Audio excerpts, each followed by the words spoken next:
Биз app барды түздүк. Эми ортосуна мына текст коюш керек экен. Окей. Анда денесинде болсо, демек body.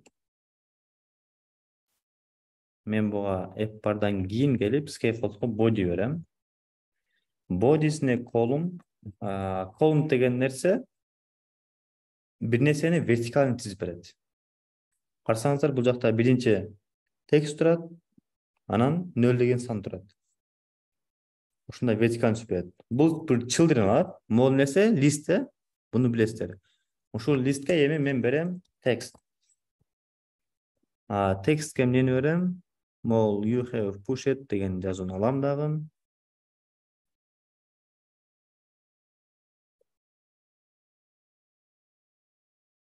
Могул жака басылба. Окей. Мага келди бул. Анын астына бир текст. 0 деген сан турган. 0. 0 дагы келди. Бирок бул ортологон жок да, мында бул ортодо турат. Анда буну ортолоп койгой деп, буну мен центрге алып таштайм. Келесиздер. Келип туруп могул лампаны бассаңыздар, wrap with center. Center менен оро деген турат. Ошону бассаңыздар, center менен оройт. Бассаңыздар, бул ортолоп калды. Эми бул жагынан ортолош керек. Ага келем, могул колумндун ичинде main x alignment деген бар. Ошого келем дагы, main x alignment. Бул эмне болот экен? Main x alignment center деген бар экен. Ошону бассаңыздар, бул жагынан ортолоп коет. Окей. Текст деген жазуу бир аз чоңураак экен. Мону эле копия кылам, могул стайлдычы. Буга берем. Бирок мен бул жерде color эмес, мен несин өзгөртөм? Текстин жазуунун эмесин, шрифт сайзын өзгөртөм, өлчөмүн өзгөртөм. Бул жака келсек, эмне бар экен деп карайбыз. Font size бар экен. Окей. Font size канча болсун? 28 болсун. Окей, чоңойду. Буну коебуз. Буга пока const деп коелу. Const. Окей. Эми бизде могул кнопка бар турат. Бул кнопка мындай floating учуп турат да, мына калкыйып турат бул жердечи. Ошонусун биз беребиз, могул body'ден кийин floating дейбиз. Floating action button. Floating action button эмне алат десеңиздер, бир widget алат экен. Келебиз, кайра ушуну өзүнүз жазабыз. Floating action button. Жасак ушундай widgetтерди бизге түзүп берип койгон да, могул материал деген библиотекада, пакетте ушулардын баардыгы бар. Булардын ар бирин жазып чыгышкан программисттерчи. Бул бир функция болот экен. Функция билебиз. Функция кандай эле? Бир жөнөкөй каша, анан тарамал кашага салган нерсе. Бул бир функция. Бул функциянын үстүндө эмнеси бар эле? Плюс деген иконкасы бар. Окей, анда бул эмне алат экен карайбыз. Бир child алат экен. Анда child'ына беребиз. Child. Иконка берип келсек, icon деп жазабыз. Icon эмне болот экен? Бир icon data алат экен. Icon datаны icons точка деп туруп, эми плюс деген add деген, мындай add деп жазсак, көпчүлүк учурда ушинтип өзү чыгып калат. Яны жок болушу да мүмкүн баягыдай. Дайыма эле ушинтип чыга бербейт. Бизде UI даяр. Эми болгону ушул аркасында иштей турган логикасы калды. Мону басканда бул сан көбөйүш керек.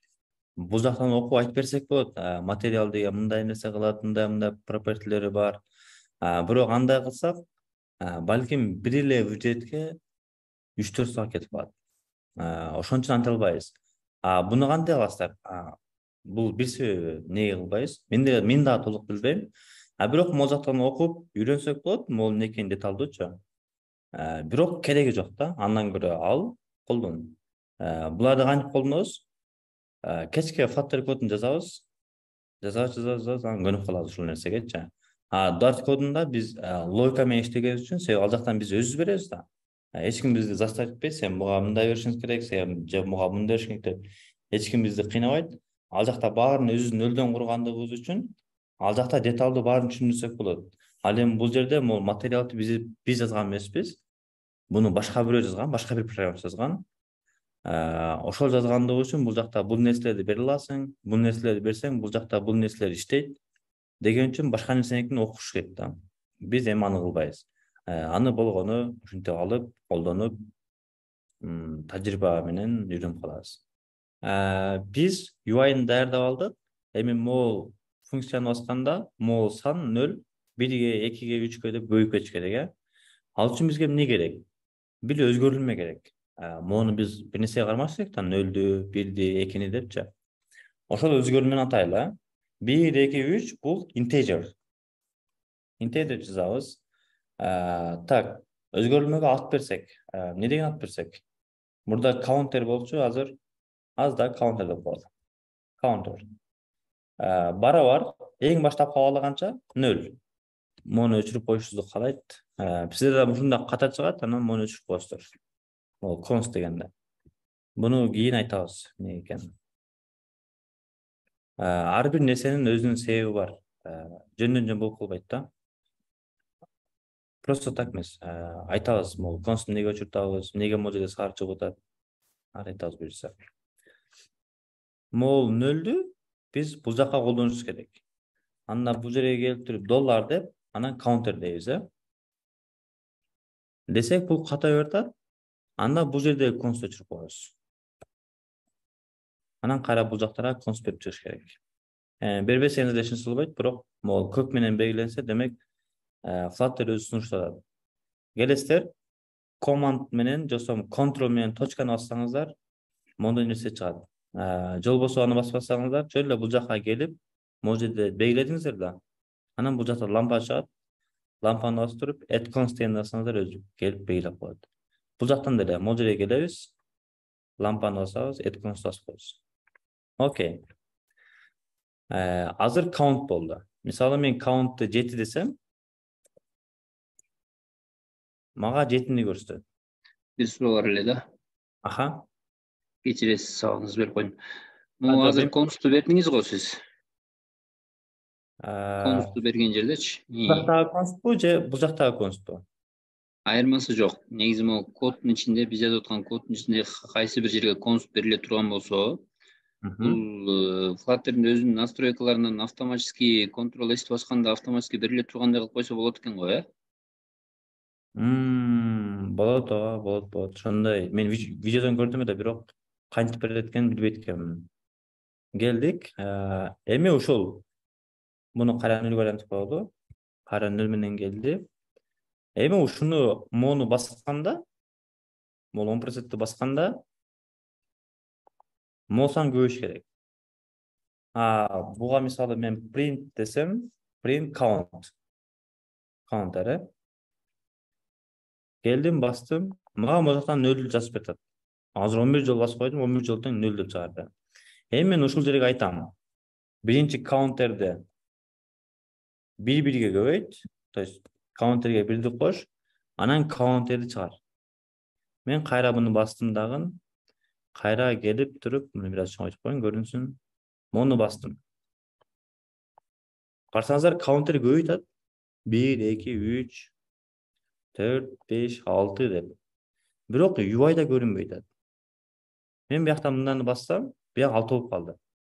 Бул деген сөз, биз азыр функцияны жаздык могул жергечи. Counter 1ге 1ди кошту, бирок UI-да кайра чийген жок. Мисалы, могул build деген метод, бир нерсени чий деген метод да. Келди, бул аппак баракты чийди, жазууну койду, анан counter'ди чейин десе, counter'ди карады, биринчи башында 0 болчу. 0 болчу. Анан 0ди чийди, могул жака 0ди жазды дагы. Анан бул жака кнопканы койду. Анан биз кнопканы басканда 0 1ге айланып калды.